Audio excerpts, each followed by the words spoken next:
അലിഫിന്റെ വീട്ടിൽ ഞാൻ ചെന്ന നേരം അതപോടെ ചൊല്ലി സലാമന്നേരം ഇബറുണ്ട വീട്ടിലിരിക്കുന്നുണ്ട്, ഉമ്മുണ്ട് പുഞ്ചിരി തൂകുന്നുണ്ട്.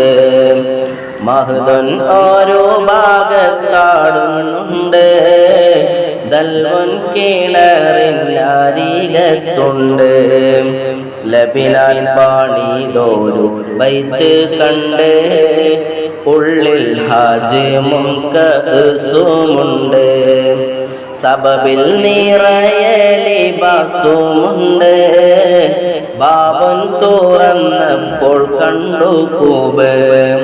ബുസ്താനം കണ്ട് ആനന്ദം കൊണ്ട് സന്തോഷത്തോടെ തിരിച്ച് പോന്നേ.